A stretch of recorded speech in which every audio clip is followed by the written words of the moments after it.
En el libro de la revelación de Jesucristo, Juan descubre misterios que van más allá del tiempo. En el capítulo 12, nos presenta una visión sorprendente, una mujer, un niño y un dragón. Aquí, las profecías se entrelazan con visiones sobre el futuro y se abren como si fueran cortinas hacia el cielo. La primera escena muestra a esta mujer extraordinaria, iluminada por el sol, con la luna bajo sus pies y una corona de 12 estrellas. Ella representa una historia que ha perdurado por siglos, hablando de redención y de destinos marcados por lo divino. Este es el comienzo de una serie de 7 signos que Juan va a revelar, que se desarrollan a lo largo de 3 capítulos del Apocalipsis. La mujer no solo simboliza algo celestial, sino que también avisa de grandes eventos por venir. Juan, al introducirla como un signo importante, subraya la magnitud y relevancia de este misterio profético. Prepárate para conocer los personajes claves de la gran tribulación en un entorno divino y complejo, donde los destinos se cruzan y el drama se despliega. En esta intrigante visión celestial, la mujer vestida de sol trasciende los límites terrenales. Dios, usando este simbolismo, no solo se comunica con Juan, sino que también nos invita a descifrar los significados enigmáticos que se despliegan ante nosotros. La frase "una mujer vestida de sol" está cargada de simbolismo y ha sido interpretada de diversas maneras a lo largo de la historia religiosa. Al explorar las páginas del Antiguo Testamento, encontramos un eco de esta imagen en el sueño de José, donde la mujer vestida de sol se interpreta como una representación de Israel, una constelación de 12 estrellas lideradas por Jacob, simbolizado por el sol, con la luna representando a Raquel, la madre de José. Las 11 estrellas, los hermanos de José, se inclinan en reverencia. Esta fascinante narrativa se entrelaza con las historias ancestrales en el capítulo 37, versículo 9, del Génesis. Nos lleva al corazón del sueño de José, donde el sol, la luna y las estrellas convergen en un espectáculo cósmico, una visión que trasciende el tiempo proyectando la figura de José en el escenario de las tribus israelitas, comenzando a tomar forma la promesa de un gran destino. Además, en las sagradas páginas, Israel, Sión o Jerusalén a menudo emergen como figuras femeninas. En los versículos 19 y 20 del capítulo 2 de Oseas, somos invitados a ser testigos de un matrimonio eterno donde la justicia, la bondad amorosa y la lealtad se unen en una unión divina. Una metáfora cautivadora que revela la profunda conexión entre el pueblo elegido y su Creador. A medida que desentrañamos estos misterios, somos guiados por una historia que trasciende el tiempo, llena de simbolismo que resuena a través de los corredores de la fe en un baile cósmico entre luz y sombra. La mujer, tras la tensión del simbolismo, se enfrenta a la ardua tarea del parto. El versículo 2 del capítulo 12 del Apocalipsis pinta la escena de un embarazo cargado de significados, con lágrimas y dolores que preceden a un nacimiento trascendental. Luego, en el escenario celestial, emerge una figura formidable y temible, el gran dragón rojo de fuego. El versículo 3 del capítulo 12 del Apocalipsis describe una señal alarmante, un atisbo de Satanás con 7 cabezas y 10 cuernos, adornado con 7 diademas. Una vez más se nos recuerda que esto es un símbolo, una representación de la naturaleza y el carácter del maligno. No es un dragón literal, sino una imagen que simbólicamente transmite su feroz poder y naturaleza asesina. El texto desvela una vívida alegoría revelando las 7 cabezas como expresiones de la plenitud del mal, mientras que los cuernos simbolizan poder y las diademas autoridad. Un tapiz de simbolismo que, al desplegarse, crea una imagen impactante de inmenso poder y fuerza. En el capítulo 12 del Apocalipsis, se nos invita a contemplar no solo un conflicto cósmico, sino la batalla entre el bien y el mal en su totalidad. La descripción del dragón es un cuadro de autoridad, conocimiento y fuerza que proyecta una sombra amenazante sobre la narrativa. En medio del intrincado tapiz del Apocalipsis, emerge una palabra única y crucial: diademas. Esta transliteración de la palabra griega diadema resuena solo en las páginas de este libro revelador, destacándose como símbolo de autoridad divina y poder gobernante. Aquí, en el éter de visiones apocalípticas, las diademas se erigen como emblemas de autoridad divina. La mujer que protagoniza esta narrativa celestial se destaca entre las mujeres que pueblan las páginas del Apocalipsis. A diferencia de figuras como Jezabel, asociada con el sistema religioso que promueve falsas enseñanzas, la mujer vestida de sol encarna una singularidad trascendente. Jezabel, quien se autodenomina profetisa, representa una advertencia contra las enseñanzas distorsionadas y la inmoralidad, una narrativa que hace eco de la admonición divina. El tapiz del Apocalipsis también revela a otra figura femenina, la gran prostituta, vinculada a la religión falsa. En el capítulo 17 del Apocalipsis, nos sumergimos en la intoxicación moral y los actos de inmoralidad que emanan de esta figura seductora. Sin embargo, en contraste con estas, emerge la novia, asociada con la iglesia cuyo vestido de fino lino simboliza las acciones justas de los santos. Los versículos 7 y 8 del capítulo 19 del Apocalipsis nos invitan a celebrar el matrimonio del Cordero, mientras que la novia, los redimidos, está vestida de pureza e integridad. Aún así, la narrativa se profundiza y el gran dragón proyecta sombras de desastre en los cielos. El versículo 4 del capítulo 12 del Apocalipsis pinta una escena de caos cósmico donde la cola del dragón barre. El cielo arrastra una porción de las estrellas y las arroja a la tierra, mientras que un inminente peligro acecha a la mujer a punto de dar a luz. El dragón, identificado en el versículo 9 como la antigua serpiente, el diablo y Satanás, espera devorar a su recién nacido. Se prepara el escenario para un conflicto de proporciones cósmicas donde las fuerzas del bien y del mal se entrelazan en una batalla que trasciende los límites del cielo y la tierra. En el escenario cósmico, Satanás, el engañador del mundo, urde sus oscuros planes. El versículo 4 revela una trama siniestra. Él espera el nacimiento de Cristo con la intención ardiente de destruirlo. Esta figura, que alguna vez disfrutó de alegría y distinción en su glorioso dominio, ahora se ha convertido en un enemigo despiadado de Dios y su reino. La narrativa profundiza en la dualidad de la creación divina. Dios, al crear ángeles, principados y poderes, les otorgó el don del libre albedrío, una elección que podría llevarlos a la eternidad o a la destrucción. Algunos permanecieron leales, como Miguel y sus ángeles, mientras que otros se rebelaron, convirtiéndose en adversarios despiadados. Así se desarrolla la historia del cielo en una épica batalla entre lealtad y rebelión. El que reinaría sobre todas las naciones con vara de hierro es una clara profecía que apunta a Jesucristo, el Mesías, cuya boca es una espada afilada, como se describe en el capítulo 19. Versículo 15 del Apocalipsis. Él gobierna con autoridad divina, aplastando la feroz ira de Dios en el juicio del mundo rebelde. El intento de Satanás de devorar al sol tiene sus raíces en el intento de Herodes de matar a Jesús en su infancia, un evento que resuena a lo largo de la vida del Mesías. El texto en el capítulo 2, versículos 16 a 18 del Evangelio de Mateo, nos recuerda el cruel acto de Herodes. Herodes, sintiéndose engañado por los magos, ordenó la muerte de todos los niños varones en Belén.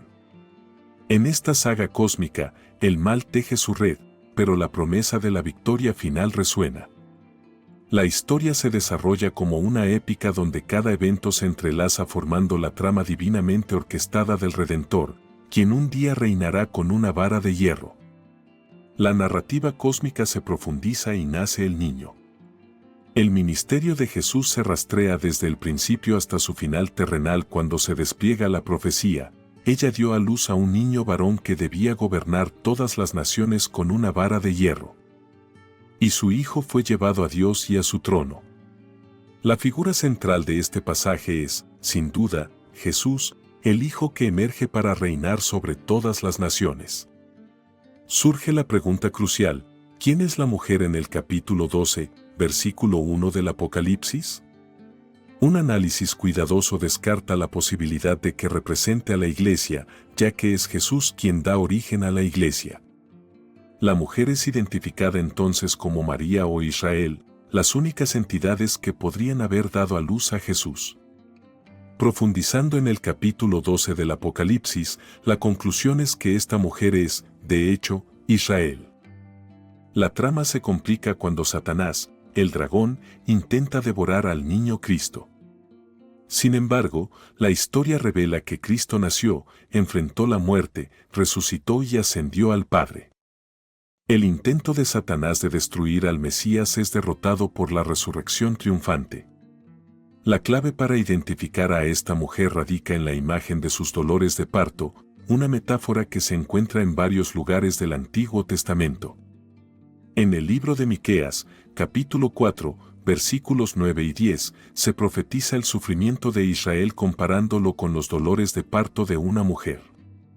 La nación es llevada cautiva a Babilonia, pero en medio de su intenso dolor emerge la promesa de redención. Miqueas imagina un futuro donde, a pesar del sufrimiento, Israel será rescatado y redimido de las manos de sus enemigos por Dios mismo. Miqueas persiste en la poderosa imagen de los dolores de parto para desvelar el destino de Israel. Él prevé un futuro donde el sufrimiento de la nación persistirá hasta que el remanente dé a luz al Mesías. Una profecía cargada de esperanza que promete la llegada del ungido para liderar a sus seguidores con la fuerza del Señor. La simbología de los dolores de parto, según Miqueas, trasciende la agonía física. Es un retrato del sufrimiento de la nación de Israel, un viaje que finalmente llevará a la purificación del pueblo. El ciclo del sufrimiento se entrelaza con la promesa redentora, señalando un futuro donde el dolor da paso a la redención.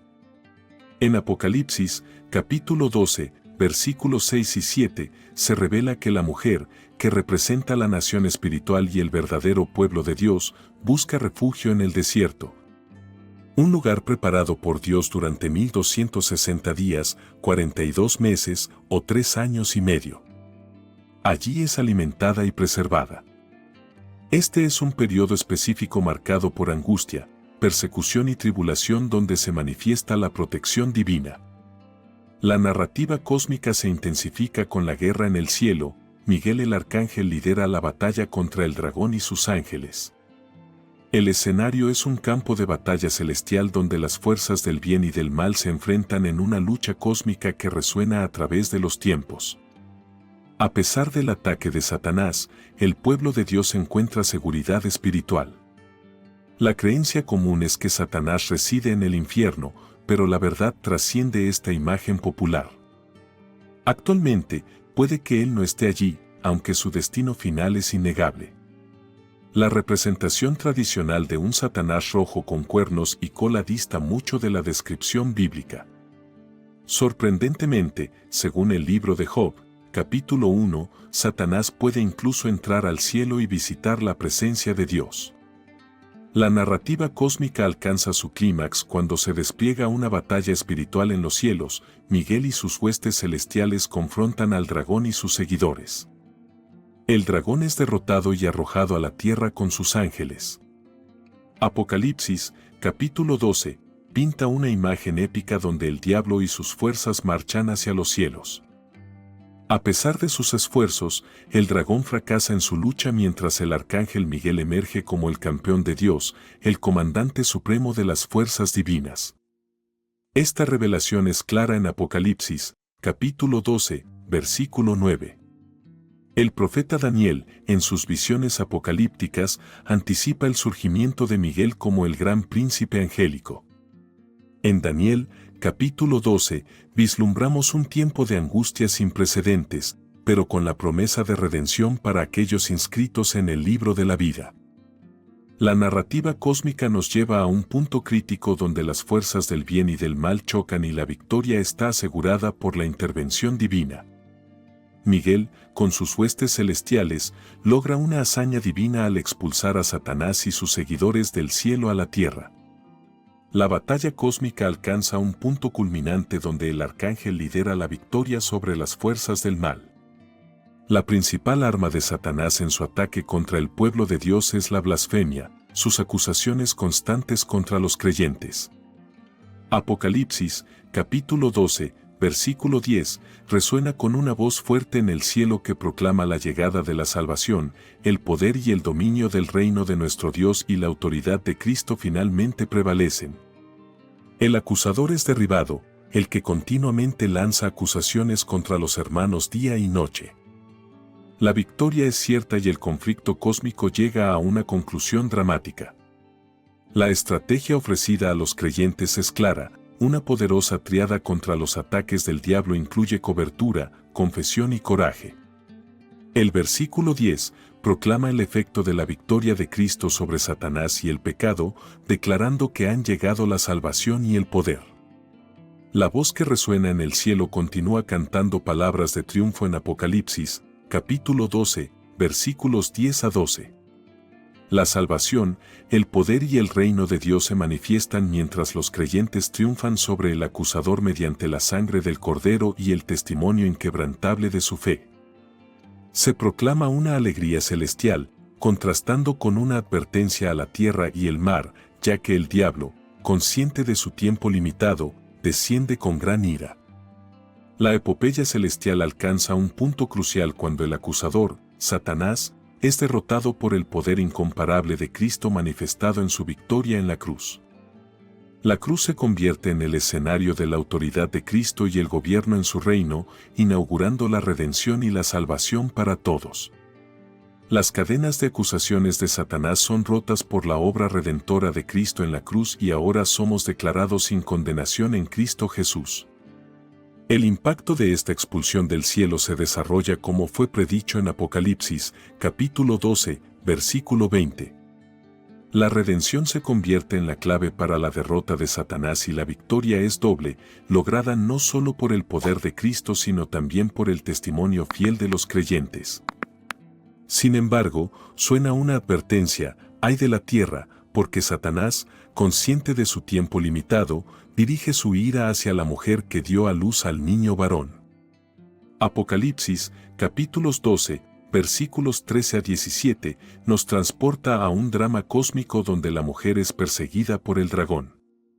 Sin embargo, en medio de la persecución, se le dan a la mujer dos alas de un gran águila que le permiten volar hacia el desierto, donde es sustentada por un tiempo, tiempos y la mitad de un tiempo, 3 años y medio.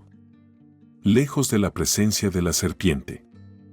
Satanás, la serpiente furiosa, libera un torrente de agua desde su boca tratando de arrastrar a la mujer.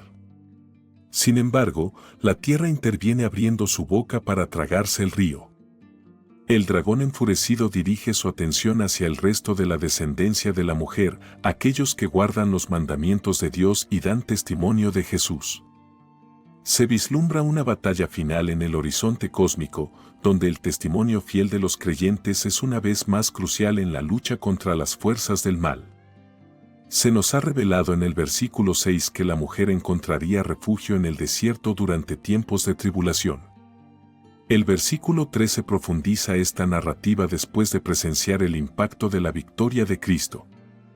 Satanás, el enemigo, busca atacar, pero a la mujer se le otorgan dos alas de un gran águila que la llevan al desierto para protegerla por un tiempo, tiempos y la mitad de un tiempo. La imagen de ser llevada sobre las alas de un águila evoca el recuerdo del éxodo de los israelitas cuando Dios los llevó a la libertad con su cuidado. Esto resuena con la promesa divina en Éxodo, capítulo 19, versículo 4. Has visto lo que hice con los egipcios y cómo te llevé sobre alas de águila y te traje a mí. Satanás, implacable en sus esfuerzos por destruir a los verdaderos seguidores de Dios, ve cómo sus ataques son frustrados, como se indica en el versículo 16. Su fracaso, lejos de disuadir sus acciones, solo intensifica su furia y redirige su enfoque hacia otros creyentes, aquellos que guardan los mandamientos de Dios y mantienen el testimonio de Jesús, como se menciona en el versículo 17. Este cambio revela la actitud hostil de Satanás hacia los fieles seguidores de Jesús. El capítulo ofrece una línea de tiempo de estos eventos cósmicos, la mujer representa al remanente de Israel, fiel al Señor y portador del Mesías. Satanás la ataca, pero ella está protegida. El siguiente movimiento del enemigo es atacar a la iglesia, especialmente a aquellos que obedecen los mandamientos de Dios y se mantienen firmes en el testimonio de Jesús. El capítulo 13 promete revelar los planes de Satanás para dirigirse a la iglesia en el futuro. En este viaje a través de los intrigantes capítulos de Apocalipsis, somos testigos de una batalla cósmica entre las fuerzas del bien y del mal. La mujer, un símbolo del remanente fiel de Israel, encuentra protección divina incluso frente a la furia del dragón. La promesa de Dios expresada en las alas de águila que la llevan al desierto resuena. La fidelidad del Padre, que siempre guía a su pueblo, resalta a medida que exploramos los versículos y nos damos cuenta de que la victoria de Cristo sobre Satanás en la cruz nos libera de las acusaciones del enemigo. Ante los ataques contra la mujer, vemos una narrativa de redención y protección divina que resuena a lo largo de la historia sagrada. La hostilidad de Satanás hacia aquellos que guardan los mandamientos de Dios y dan testimonio de Jesús revela la intensidad de la batalla espiritual que nos espera. Al concluir este capítulo del Apocalipsis, se nos recuerda que, incluso frente a la adversidad, nuestra confianza está en la promesa de Dios de protección y redención. Suscríbete, dale me gusta y comparte este video para continuar explorando juntos las maravillas y misterios de la palabra de Dios. Que la paz y la gracia del Señor estén contigo y hasta el próximo capítulo de este fascinante viaje bíblico.